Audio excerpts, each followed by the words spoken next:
I'm here for playing soccer. I was used to playing football, now I'm playing soccer. and I will love it. My body feels, even in my stage of my career, too good to retire. So, yeah, you wish the same. How do you plan to tailor your game so you can be effective in the MLS, since the style, pace, tempo, and quality of play and the players are much different than you're used to? I have no idea. We will find out. Do you do any other farm animal noises? Because that goat was spectacular, by the way. But that's the younger one. The older goat is...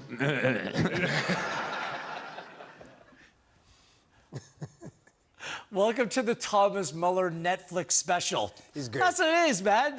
I'll tell you this, I genuinely feel this way. He's way funnier than Kevin Hart. Like, way funnier. Thomas Müller really made an impression upon his arrival in Vancouver. I went at home. We talk about this probably bi-weekly. Kevin Hart's not funny. I thought you meant how funny Thomas Müller is. We talk about that on a weekly basis. We will now speak about that on a weekly basis because Thomas Müller has arrived. The fanfare was incredible. It was going on during the Canadian Championship broadcast while we were on air, and it's continued through to Sunday as Muller's hopefully going to be making his debut at BC Place. The game's going on as we're recording this right now. Müller didn't start the game, but he's coming off the bench. Can we roll this video of Müller arriving at BC Place here tonight? It's like he's the Rolling Stones or the Beatles. It's a big deal.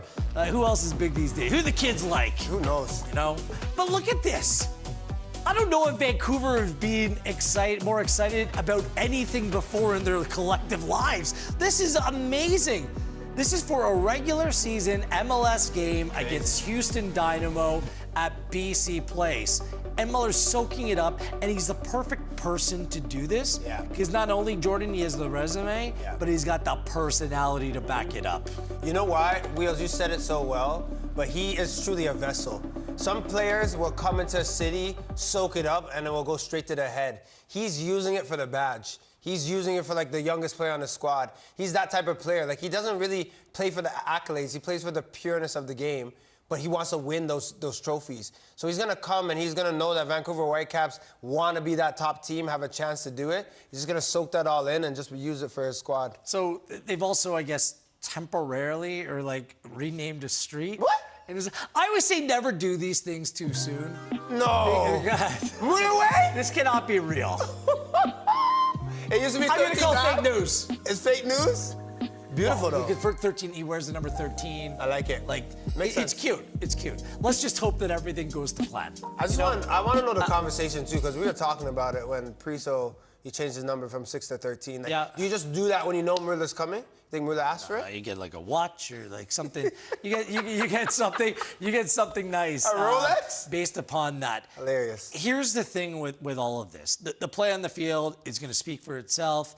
The ambition that the Vancouver Whitecaps are showing now, I'm just saying to myself, it's about time. Yeah. You know, I look at the reaction to this Müller signing in Vancouver. I look at the reaction to the Son Heung-min signing in LA. Why aren't more MLS teams doing this? Mm-hmm. This is North America we live in.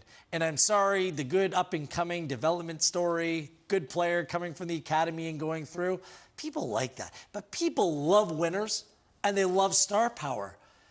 Axel Schuster shared it. More jerseys, Whitecaps kit, have been sold over the last week than ever before. Sure. More tickets have been sold, more social media impressions, more interest, more relevancy.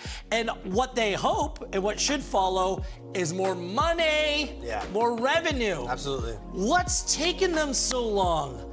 And I think that other MLS clubs need to take a page out of this book. I agree with you wholeheartedly. I think there's a way that two things can be true. That you can promote the young, you can get them into a squad, you can have players that are building for your badge, but then you can get the big dog. You have to. Like, you look at this league with 30 teams and the fact that, I mentioned it a few weeks back, but you look at the MLS, the biggest thing with these players in Europe, they want to come to North America. They want to be able to experience that lifestyle. Because for us being North American and going to Europe, we're fascinated with that. But the vice versa is they're fascinated with this over here. MLS growing, Messi playing here, big players have played in this league. They're fascinated. Bring them in, bring in the right fit, and I don't think it gets much better than Müller at Whitecaps. Vancouver acted like a small market club for too long. Honestly, they did the way that they would deal with their finances, the lack of ambition, settling for being good, not great. Now they're striving for greatness. And it comes at such an important time for the club where what happens on the field is just as important as what's happening off the field. Looking for an investor to join Mallet, Kerfoot, members of the current ownership group to provide some much-needed financing because the club's still losing money on an annual basis, especially not benefiting from revenue by owning their own stadium. They got to get a stadium project done. Hastings Racecourse, it's city land. It's run and owned by Canadian Gaming Company, and they're selling it to an Indigenous group. These are murky waters on all areas. Like, none of this is a layup. None of this is straightforward in getting the investor to come in, nor the stadium project. So although this is a feel-good story, right now with Müller arriving, there has to be a knock-on effect. I think that works that way both on and off the field. The pressure's on right now. Wheels, the question I got to ask you, because you always say this phrase, like, football moves fast, and I totally agree with you. Look at, like, a year ago. Look at even 7-8 months ago. Did you ever think that the Whitecaps would be in a position to have such a successful season, to maybe be winning a Supporters' Shield, and for me, one of the most iconic German players to ever play the game signed for them wearing number 13? Finalists in CONCACAF. Crazy. And I'm forgetting about that. Just their run in CONCACAF. And they're not done in the market. They clearly need a center back and a left back. Just the big picture story quickly. Like, even when CF Montreal had Didier Drogba, like, what a guy. They haven't been able to make it work in CF Montreal for a number of different reasons. You know, the sponsorship and the money available in the market, being the only French language team in the league, smaller stadium, not winterized, and they've gone completely the other way.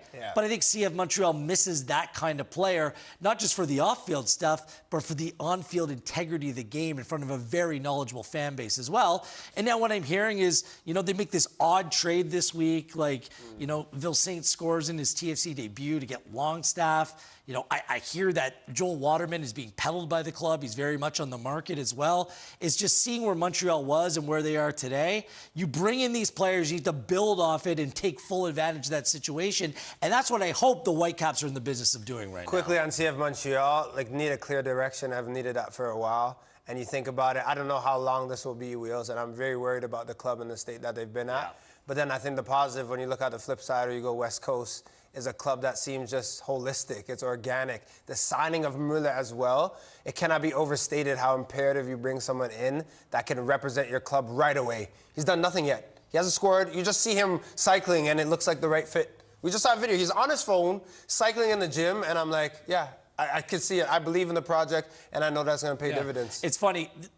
I think Montreal's future is very much up in the air, especially with the potential schedule change in Major League Soccer. Montreal's going one way, clearing the books. Vancouver, with the future still not settled, is going in a completely different direction. So let's try to go about making one outlandish prediction when it comes to Thomas Müller and Vancouver. Do you have an over-the-top prediction about what may happen over the course of this, I guess, year-and-a-half tenure? I honestly don't know. I think for me, I think it's going to be very quick, even though he's a player that can score goals, but he's going to bag a brace very early. Like, for me, it's not a big prediction, but it's just something I expect. I know players sometimes when you come to the MLS, even when he was asked that question, he's like, oh, I don't know. He knows. Like, he's being coy, he's being charming. He knows that he's going to run rampant on defenders, and he's going to find those pockets, and he's going to be that piece that they've needed. Gauld has been out, and he's been that piece for Vancouver, but I just see him racking up in the totals of assists and goals, but he's going to get a brace real soon. Do you know what that outlandish prediction people there, I think, would want to hear? Thomas Müller, investor in the Vancouver Whitecaps, brings along Carlo Ancelotti. He can manage the team down the road because he was wearing the Vancouver Canadians ball cap. Like, it's wild what's going on there, and I'm so happy for the people of Vancouver. It's such a great football market, and the Müller experience is in full effect. By the way, Brian White, remember him? After coming off their injury midweek, he's A-okay. scored a goal to lead Houston Dynamo. Told you it was just 1-0. precautionary, precaution. The Müller Show. Are we calling it Müller Mania? Or is that too cliche? I kind of like it. It rolled off your tongue nicely. The Thomas Team Talk. We're not doing I that. got nothing. You running out of words? It's No coming chance. up. One Soccer. It's coming up. Müller Mania. Whitecaps forge on September 16th. The second leg for Atletico Ottawa, Vancouver on September 18th.